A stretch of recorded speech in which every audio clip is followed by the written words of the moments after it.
बुलेटिनमध्ये आपलं पुन्हा एकदा स्वागत। ठाकरेंच्या शिवसेनेचे खासदार संजय राऊत यांची प्रेस कॉन्फरन्स सुरू झाली। आपण थेट जाऊया। कसे वाटले गेले तर बँका कशा उड्या ठेवल्या त्यांच्या लोकांनी रात्री अपरात्री, किंवा मतदार याद्यामधून संशयास्पदरित्या मतदारांना काढणं आणि वगळणं, 60 लाख मतदार जे लोकसभा विधानसभेत वाढले या सगळ्या मतदारसंघात, हा एक महत्त्वाचा मुद्दा राहणारच आहे। ह्याच्यावर सुद्धा चर्चा व्हायला पाहिजे आणि त्या चर्चेमध्ये अजित पवार, देवेंद्रजी फडणवीस यांनी त्या सहभागी व्हायला पाहिजे। आता सुद्धा काही मतदार याद्या संदर्भात महानगरपालिकेचे आक्षेप आहेत, वॉर्ड रचनेसंदर्भात आक्षेप आहेत, सगळ्यांचे आहेत। त्याच्यात जर सहभागी झाले तर लोकशाही, संविधान हे अधिक बळकट होईल।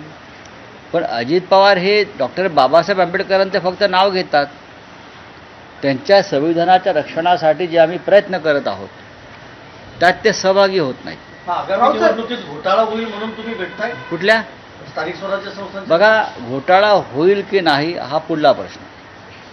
पण राहुल गांधींनी मतांचा अधिकार, बरं का, वोट अधिकार यात्रा आणि वोट चोरी हा विषय देशभरातल्या घराघरात आणि प्रत्येक माणसापर्यंत नेला हे सत्य आहे।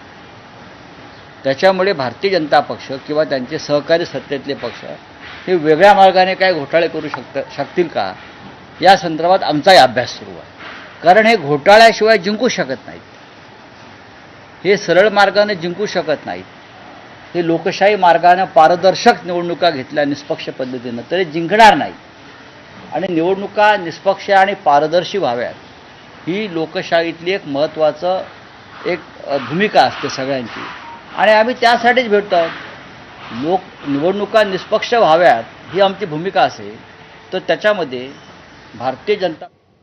तर या प्रेस कॉन्फरन्सकडे आपलं लक्ष असणारच आहे। मात्र बुलेटिनमध्ये आणखी एक छोटासा ब्रेक पाहत राहा एबीपी माझा।